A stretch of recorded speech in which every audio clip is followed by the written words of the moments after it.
y descubrí algo alarmante. La mayoría de ellos terminaron siendo mártires. Otra cosa que descubrí es que todos eran personas que hablaban claramente. No usaban un lenguaje religioso. El Espíritu Santo no puede apoyar algo que sea vago o impreciso. Él quiere que se digan las cosas claramente. Si miramos lo que dijo Juan, muchos predicadores hoy no hablarían así. En Mateo 3, versículos 7 al 9.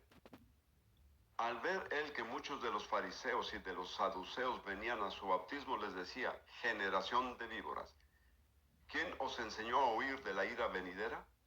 Haced pues frutos dignos de arrepentimiento, y no penséis decir dentro de vosotros mismos: a Abraham tenemos por padre, porque yo os digo que Dios puede levantar hijos a Abraham aún de estas piedras. Es una afirmación increíble, ¿verdad?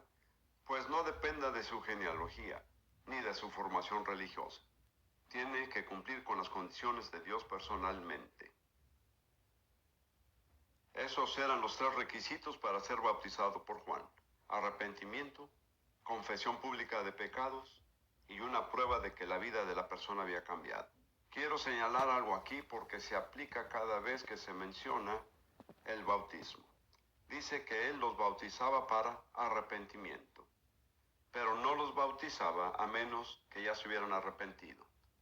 De modo que el bautismo no producía el arrepentimiento, sino que era el sello y la prueba de que se habían arrepentido. Encontrarán que es así cada vez que se habla de bautizar para.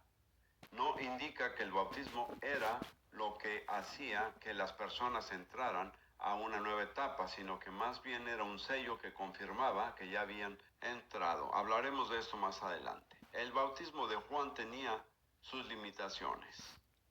Solo llevaba a la gente hasta cierto punto. En primer lugar, no producía el nuevo nacimiento. En Mateo 11, versículo 11, Jesús dice de Juan el Bautista: de cierto os digo, entre los que nacen de mujer no se ha levantado otro mayor que Juan el Bautista, pero el más pequeño en el reino de los cielos, mayor es que él. Juan nació de mujer, pero nunca nació de nuevo. No nació de nuevo porque antes de la venida de Jesús era imposible hacerlo. Así que era uno de los mayores entre los nacidos de mujer. Pero el más pequeño en el reino de Dios es mayor que Juan.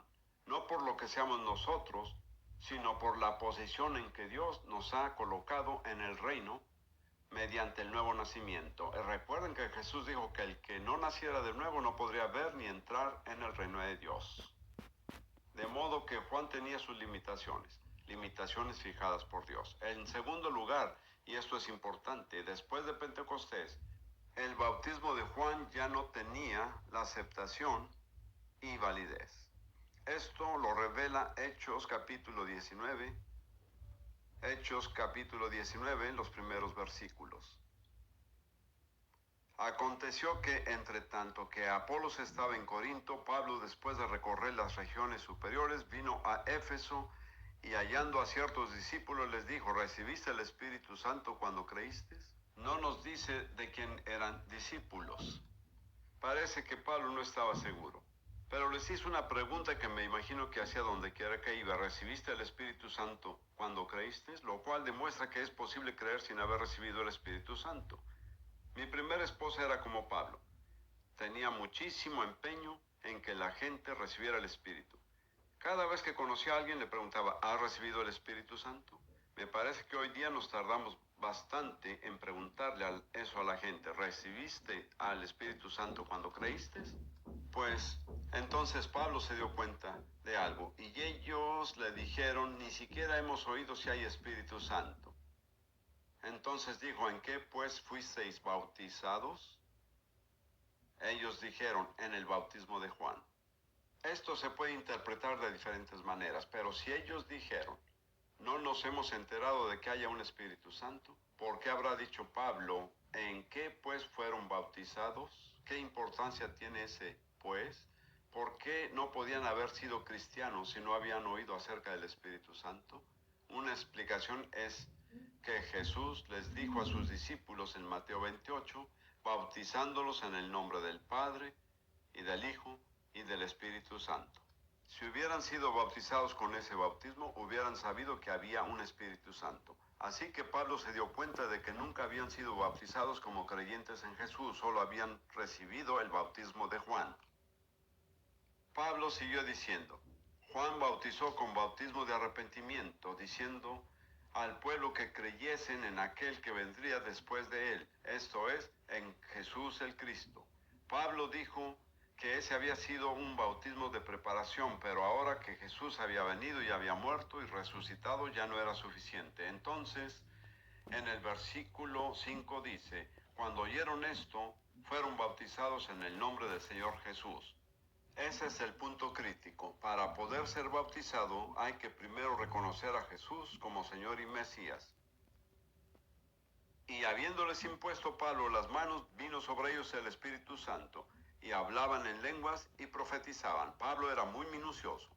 No aceptaba nada que fuera superficial, quería algo real y quería las cosas bien hechas. Les dijo que era necesario que creyeran en Jesús, fueron bautizados en agua, y después de bautizarse en agua, que era una experiencia en sí, Pablo les impuso las manos y hablaron en lenguas y profetizaron. Dije eso para mostrarles hasta dónde llegaba el bautismo de Juan. Ahora quiero hablar del bautismo cristiano, que es la frase que uso yo, y lo que significa ser bautizado como creyente en Jesús. Debo decir que este es un acto muchísimo más importante de lo que se da cuenta el cristiano promedio hoy día.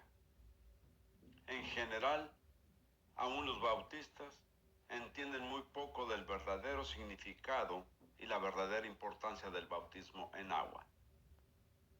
Quiero afirmar que no somos bautizados en Cristo Jesús porque seamos pecadores. No es un bautismo de arrepentimiento.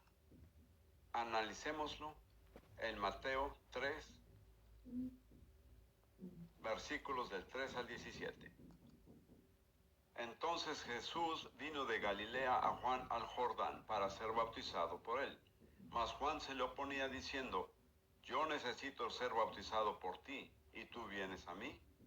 Ahora, en ese momento, Juan no sabía que Jesús era el Mesías, porque el Evangelio de Juan dijo, solo supe que era el Mesías cuando el Espíritu de Dios descendió sobre él y permaneció sobre él. Eso da testimonio de la vida de Jesús. Aunque Juan no sabía que era el Mesías, dijo, tú eres más justo que yo no debería ser el que te bautiza. Pero Jesús le respondió, deja ahora, porque así conviene que cumplamos toda justicia. Entonces le dejó.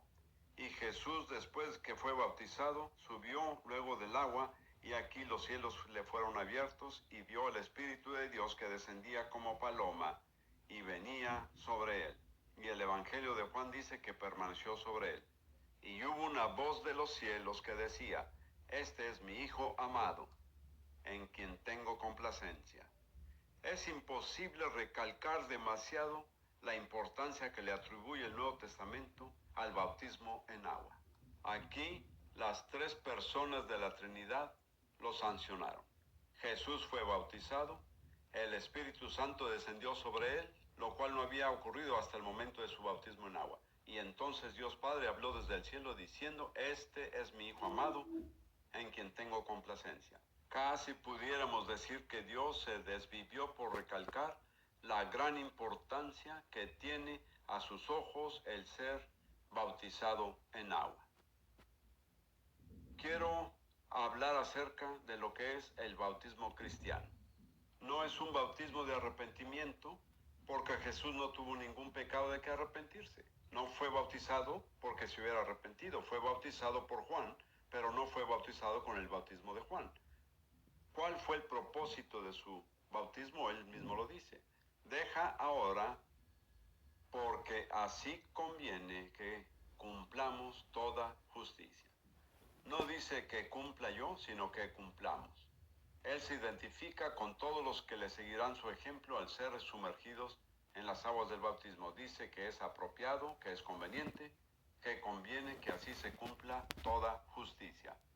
Eso es lo que bautizados en el nombre de Jesucristo, como seguidores de Cristo. No somos bautizados con un bautismo de arrepentimiento, nos hemos arrepentido, pero no es por eso que nos bautizamos. Nos bautizamos para cumplir toda justicia, para completar toda justicia. Este es un punto tan importante que quiero recalcarlo. Vayamos a Romanos 5, versículo 1. Pablo dice de nosotros, los que creemos en Jesús: justificados pues por la fe, tenemos paz para con Dios por medio de nuestro Señor Jesucristo. Pablo dice que hemos sido justificados por medio de nuestra fe en Jesús. El vocablo justificado es uno de los más importantes del Nuevo Testamento, pero poco entendido. Yo digo que tiene varios significados: exonerado, declarado no culpable, considerado justo y hecho justo. Significa todo eso. Mediante nuestra fe en Jesús, hemos sido exonerados, declarados no culpables, se nos ha atribuido la justicia y hemos sido hechos justos. Y por eso es que debemos ser bautizados. No porque nos hayamos arrepentido de nuestros pecados, sino porque es la forma en que completamos nuestra justicia. Ya se nos ha atribuido la justicia mediante nuestra fe en Jesús. Ahora el bautismo en agua es la manera apropiada de cumplir o completar o poner en práctica esa justicia. Me parece que hoy día esto se entiende muy poco. Por lo general, como he dicho, la gente entiende muy poco la importancia del bautismo. Le dicen a uno: bueno, si quieres bautizarte, vamos a tener un culto para bautismos en 2 semanas, anótate en la lista. El Nuevo Testamento no presenta el bautismo de esa manera. Se lo voy a mostrar. Básicamente, el bautismo es un compromiso.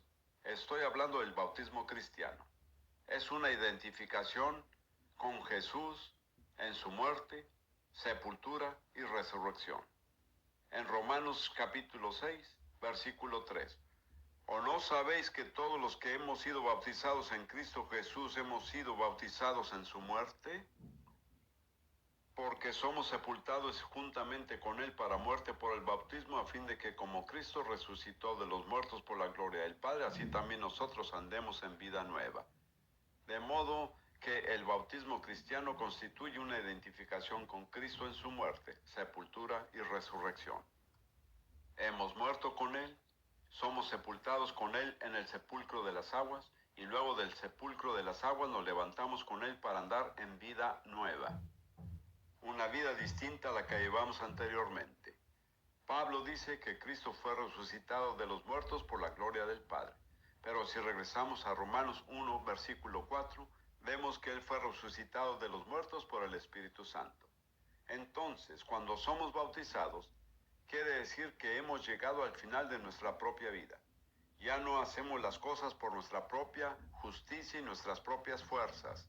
De ahí en adelante vamos a ser como Jesús. Cuando salimos del sepulcro de las aguas, es para andar en el poder del Espíritu Santo. Jesús no se levantó a sí mismo de los muertos.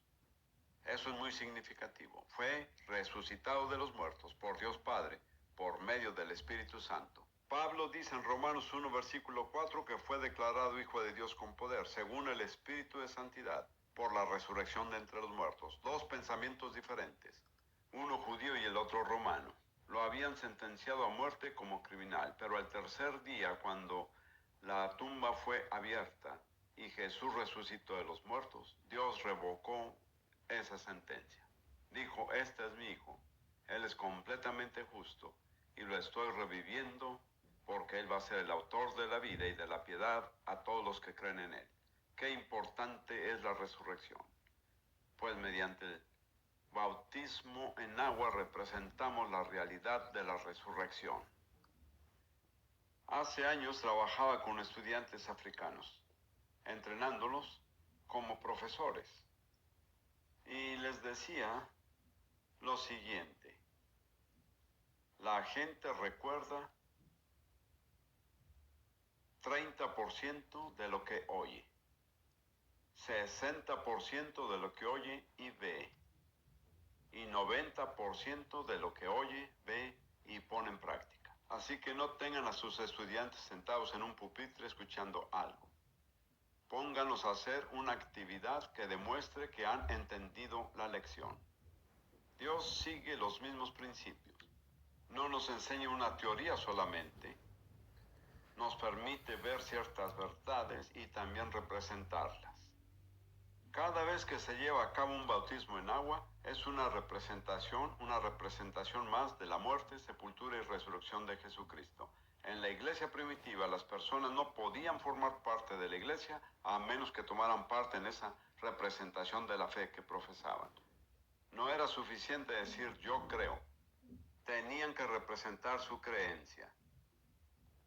Ahora, una vez que hemos sido sepultados y resucitados, nuestra vida ya no nos pertenece. Si una persona quiere seguir viviendo su propia vida, no debería bautizarse, porque el bautismo es su sentencia de muerte y luego es su resurrección. Pero cuando es resucitada, su vida ya no le pertenece. Bautizarse es comprometerse a ser discípulo. En Mateo 28, al final del capítulo, Jesús les dijo a sus discípulos qué tenían que hacer cuando proclamaran el Evangelio. En Mateo 28, versículos 19 y 20. Por tanto, id y hacer discípulos a todas las naciones, bautizándolos en el nombre del Padre y del Hijo y del Espíritu Santo, enseñándoles que guarden todas las cosas que os he mandado, y aquí yo estoy con vosotros todos los días hasta el fin del mundo. Dijo, id y hacer discípulos a todas las naciones. Nunca nos dijo que hiciéramos miembros de una iglesia. ¿Saben que el problema más grande en la iglesia hoy son aquellos miembros de la iglesia que no son discípulos? Porque tergiversan la verdad que estamos tratando de proclamar. Si una persona no está dispuesta a ser discípulo, no tiene ningún derecho a bautizarse. Bautizarse es comprometerse a ser discípulo. No tomaban mucho tiempo enseñándoles antes que se bautizaran, pero una vez que habían hecho el compromiso, sí les enseñaba. Eso tiene sentido. ¿Por qué perder tiempo enseñando a personas no comprometidas? Que demuestren que están comprometidas y luego se les puede enseñar lo que necesitan saber. Yo viví esto estando en una misión en el este de África. Pasaban semanas enseñando a los candidatos al bautismo. Pero en realidad, al final, lo que hacían muchas veces era bautizar a impíos. Tenían los conocimientos intelectuales, pero su corazón no había cambiado. Nunca habían hecho un verdadero compromiso para seguir a Jesús. Dios me llevó a analizar esto y en un momento se los voy a demostrar. Pero consideremos ahora los requisitos para el bautismo cristiano. Hemos estudiado los requisitos para el bautismo de Juan. Estudiemos ahora los requisitos para el bautismo cristiano. Primero que todo, Jesús dijo, ir y hacer discípulos a todas las naciones, bautizándolos. De modo que una persona que ha de ser bautizada tiene que haber escuchado el Evangelio de Jesucristo. ¿Recuerdan lo que dije que era el Evangelio? Radica en 3 hechos históricos.